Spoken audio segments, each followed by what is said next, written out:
पहला ऐसा राज्य होगा जहाँ एक महीने में 2 पे दी गई है, 2 वेतन दिए गए हैं। पहली को भी दिया और 28 तारीख को भी दिया। पीएम मोदी ने गारंटियों को लेकर हिमाचल पर साधा निशाना। सीएम सुक्खू ने भी दिया करारा जवाब। बोले 10 में से 5 गारंटी हिमाचल में हुई पूरी। सीएम सुक्खू बोले हिमाचल के कर्मचारियों को 1 महीने में 2 बार दी सैलरी।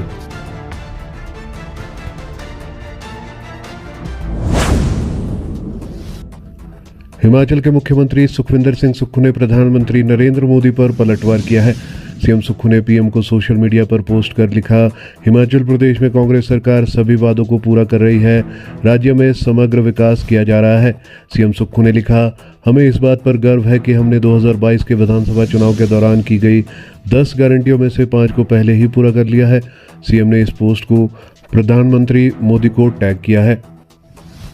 मोदी ने चुनावी जनसभा में हिमाचल पर साधा था निशाना। दरअसल प्रधानमंत्री मोदी ने शुक्रवार को चुनावी जनसभा में कहा, कांग्रेस पार्टी जानती है कि झूठे वादे करना आसान है, मगर उन्हें सही तरीके से लागू करना बहुत कठिन या असंभव है। वे हर चुनाव में लोगों से वादे करते हैं, लेकिन भली भांति जानते हैं कि उन्हें पूरा नहीं कर पाएंगे। अब वे लोगों के सामने बुरी तरह बेनकाब हो गए हैं। उन्होंने कहा कि हिमाचल प्रदेश, कर्नाटक और तेलंगाना जैसे कांग्रेस शासित राज्यों में विकास और वित्तीय स्थिति दिन ब दिन खराब होती जा रही है। कांग्रेस को वोट देने का मतलब बेहिसाब लूट को वोट देना, बोले पीएम। मोदी ने कहा, जनता को कांग्रेस के झूठे वादों से सतर्क रहना होगा। उन्होंने कहा, हाल ही में हमने देखा कि हरियाणा के लोगों ने उनके झूठ को खारिज कर दिया और एक ऐसी सरकार को चुना जो स्थिर और विकास उन्मुख है। उन्होंने कहा कि देश भर में ये समझ बढ़ रही है कि कांग्रेस को वोट देना यानी कि शासन में कमी, खराब अर्थव्यवस्था और बेहिसाब लूट के लिए वोट देना है। नेता प्रतिपक्ष जयराम ठाकुर का भी इस पर बड़ा बयान सामने आया है। देखिए, तो प्रधानमंत्री जी ने जो बात कही है वो बिल्कुल सत्य बात कही है।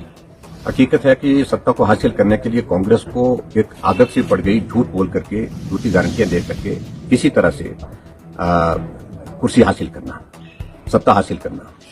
और इसमें पूरे देश के सामने आज हिमाचल चर्चा का विषय क्यों बना है? क्योंकि हिमाचल प्रदेश में जो गारंटी का जो मॉडल जिस तरह से कोलैप्स हुआ है, जिस तरह से फेल हुआ है, वो पूरे देश भर में चर्चा का विषय बना। और इसी संदर्भ में प्रधानमंत्री जी ने इस बात का भी जिक्र किया कि ये हकीकत है कि हिमाचल में गारंटियां दी, लेकिन हकीकत यह है कि वहां कर्मचारियों को सैलरी नहीं मिल पा रही है, पेंशनर्स को पेंशन नहीं मिल पा रही है, और मुख्यमंत्री को हर महीने ऐलान करना पड़ रहा है कि इतनी तारीख को सैलरी मिलेगी। ये स्थिति हिमाचल प्रदेश की बनी और उसकी वजह यह है कि जो झूठी गारंटियां दी थी, और ये मॉडल बिल्कुल गारंटी वाला मॉडल पूरी तरह से पूरे देश भर में फेल हो गया। इसी पर सीएम सुक्खू का भी प्रधानमंत्री नरेंद्र मोदी को जवाब सामने आया है। हमने 1,36,000 सरकारी कर्मचारियों को ओल्ड पेंशन स्कीम दी। क्यों दी? राजनीतिक फायदे के लिए नहीं दी। राजनीतिक फायदा लेना होता तो 2027 में चुनाव है, पहली कैबिनेट में क्यों दी?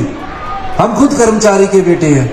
आज मेरी माँ स्वाभिमान से कहती है कि मुझे मेरे पति की पेंशन मिलती है, उसको वो अपनी पुरानी जेब से यहाँ से 500 रुपए निकाल कर आज भी अपने बेटे को देती है। क्यों? कि उसका आत्मसम्मान जिंदा है।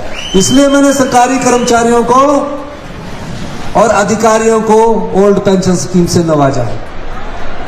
और भारतीय जनता पार्टी की सरकार ने क्या किया? भारतीय जनता पार्टी की सरकार ने जो आपका ईपीएफ अंशदान है, जो सरकार का अंशदान है, 9500 करोड़ रोक के रखा है। पिछले कल हिमाचल की बड़ी चर्चा हुई, देश के प्रधानमंत्री ने बोला कि हम सरकारी कर्मचारियों को वेतन तक नहीं दे सक रहे। हिंदुस्तान में हिमाचल प्रदेश ऐसा पहला राज्य होगा, हिंदुस्तान में हिमाचल प्रदेश पहला ऐसा राज्य होगा जहां 1 महीने में 2 पे दी गई है, 2 वेतन दिए गए हैं। पहली को भी दिया और 28 तारीख को भी दिया। फिर झूठ क्यों बोल रहे हैं? झूठ बोलना इनकी आदत हो गई है, और झूठ बोलकर राजनीतिक रेटियां सेकना गलत बात है।